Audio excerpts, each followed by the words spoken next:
Chapter 27, Portal. When I was in the cabin, I found myself able to connect with creativity again.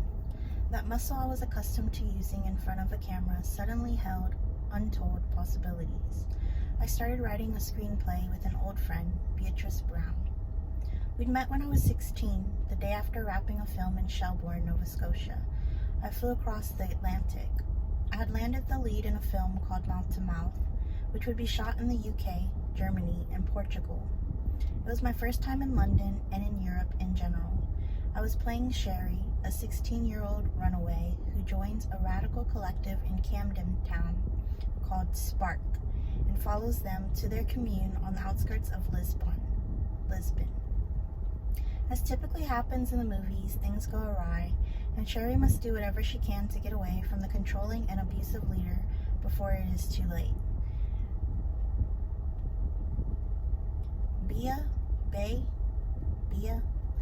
Bia was cast as Nancy, a teenager who grew up in squats, just as Bia had.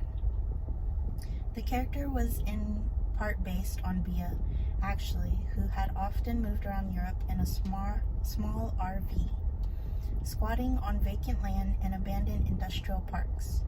There was a lot of ketamine, a lot of illegal raves, and a lot of punk music. Bia had a band called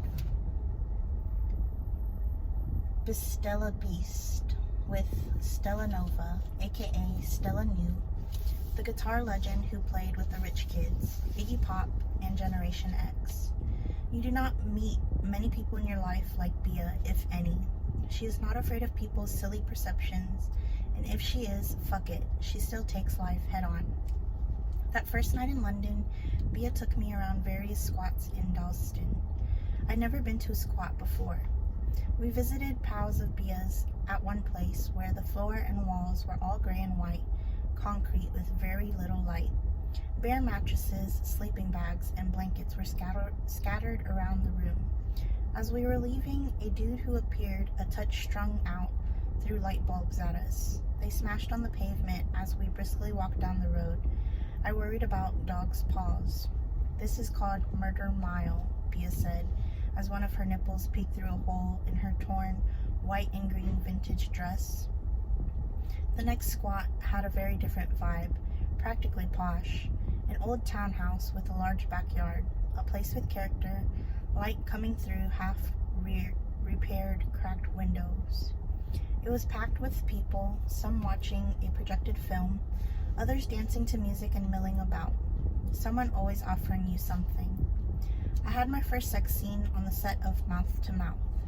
It was with Eric Thau, an actor double my age who played the group's leader. This was not a romantic, intimate scene, but coercive and abusive. It took place in a vineyard in Portugal. Outside, behind the main house, chickens pecked about. I had a half-shaved head and wore a tattered jean vest covered in black marker drawings. Eric, shirtless with broad shoulders and strong torso, towered above me. His buzz hair left his face exposed and full. He never spoke much to me or anyone, which is, of course, fine. No one is required to be social. I did wonder if he was method, though, purposefully keeping himself separate. It was a brutal scene to shoot. I was nearly naked, cold back pressed into the hard ground, and Eric, for whatever reason, kept shouting inches from my face. He'd get up, walk away, yell incoherently, and then return on top. No one seemed to mind but me.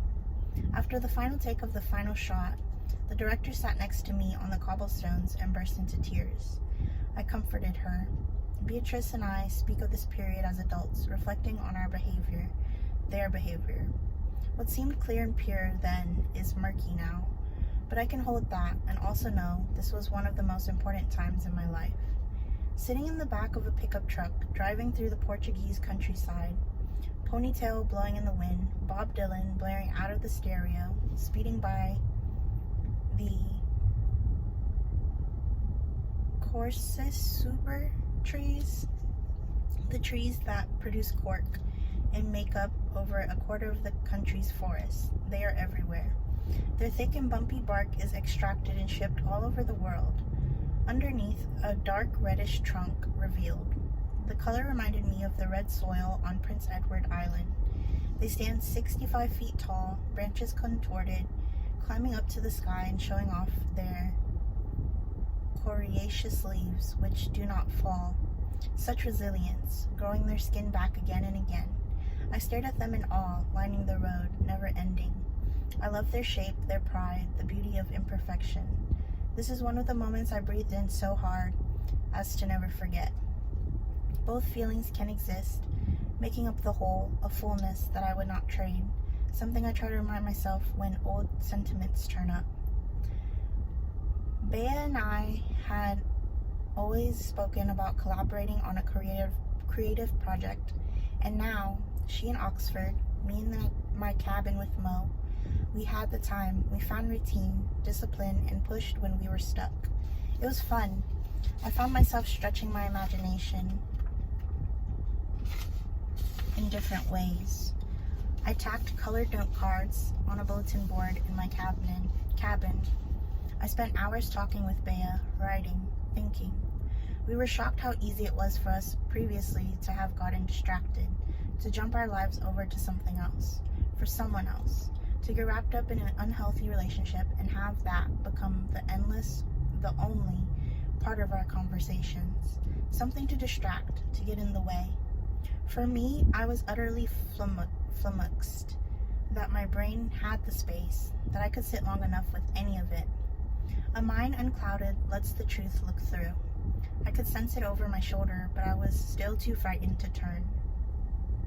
I had canceled that initial consultation with the surgeon in New York City and never rescheduled. I found myself doing what I could to avoid the conversation, and with any friend who had known, I shut it down, losing myself in tumultuous spirals that only extended to my therapist, and some not even to her. I just need to learn to be comfortable. I am being too extreme.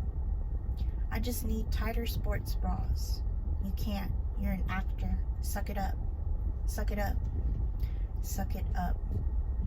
Was I going to U-turn again? Or perhaps another would bring me home. Return to me when I almost reached it. A last-minute stumble, a jump for the train. I sat in a small blue and green and white lawn chair on the front porch, a spot I had unofficially made mine. It's where I probably spent most of my time there, and where I am sitting again as I write this, looking out the same window. The wild plants and grass are much higher, the top rising a foot or so above the sill. A wall of trees stands at the bottom of the hilled yard. The tips of their bright summer leaves sway in front of the high noon blue, with stoic evergreens intermixed throughout.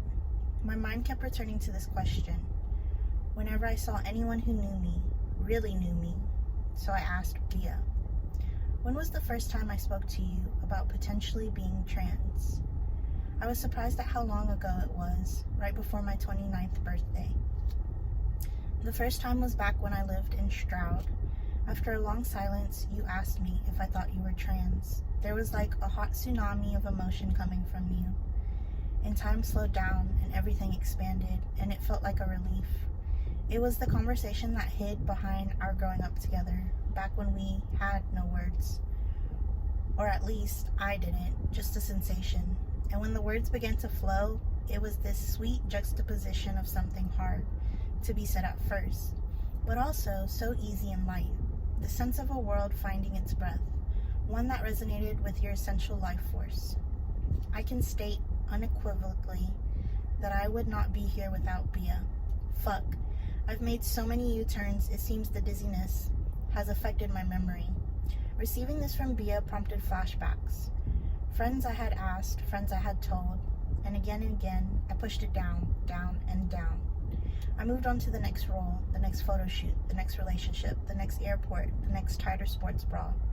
I just have to deal. The blue, green, and white lawn chair squeaked whenever I moved. In the middle of the night, the tiniest movement could startle a buck that, unknown to me, was standing in the darkness. The panicked bolt made Mo go off, the excellent guard dog he is. My brain would not stop. I was writing in the day, reading, going on long hikes by myself that I should not have been going on by myself. When the evening hit, the dark sky reached to the forest floor. Complete silence other than a far-off truck making its way down a distant road. In that stillness, it would come tumbling down, but there was nothing left to say, nothing left to do. I felt trapped, unable to take off my clothes, sleeping with my shoes on. The candlelight flickered on the window, making my reflection barely visible. I looked down to my hand and clenched it. The words were always the same. I just needed to shut up. Hard and sharp, I struck myself with my knuckles. Surprised at my temerity, I glanced back down at my fist, inspecting it. I looked at both sides, and then wham! Again and again. Harder, sharper, I pummeled my face, pounding next to my right eye. Some other force working to knock it out. Bruises materialized. I'd be seeing people in a couple days, friends who were coming up to stay briefly at another cabin nearby. I had to surmise a way of explaining it, or a way of hiding it. Did I trip and fall? Hit the side of the table? That seemed made up. I iced it on and off, obsessively checking the mirror. Maybe I dropped my phone on my face while I was laying on my back? The bruise was way too big for that. Maybe you just need to tell someone. Nope, I wasn't going to do that. I attempted to cover the shiner with foundation, dabbing it with my finger, trying different strategies. It worked somewhat. My face hurt, but the pain came mostly from shame and guilt. I felt awful about what I had done to my body, about covering up for my abusive self. Sleeping in my shoes was one thing. Battering my face was different. A breaking point. And there it was, that edge again. A body smarter than me. A few days later, back in my favorite chair, I watched the trees as gusts of wind passed through like clockwork. The movement of the branches interrupted the late afternoon sun. The beams pierced through and waltzed effortlessly with the motion. The marks left by my fist had partially faded, the sting as well. Discreet music by Brian Eno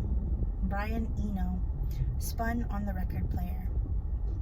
I had a flashback to the feeling on the beach with Nikki, my chest, the staring down, wanting more pressure but despising the reminder. There was always a reminder. Unable to shower, remove my hoodie, eat without anxiety, or eat at all. Sadness came over me, a grief and anger. Livid that I could not just be. Exhausted by the distress, a brain that was about to crack, unsure if I was able to cope. And then something happened. You don't have to feel this way. That voice. I don't have to feel this way. That fucking voice. You don't have to feel this way. I don't have to feel this way. This was not miracle water that sprang out of nowhere. This was a long-ass journey. However, this moment was indeed that simple as it should be, deciding to love yourself. There had been multiple forks in the road, and more than once I had taken the wrong path, or not. Depends on how you look at it, I guess. It is painful, the unraveling, but it leads you to you. There it was, a portal. It was time to step through.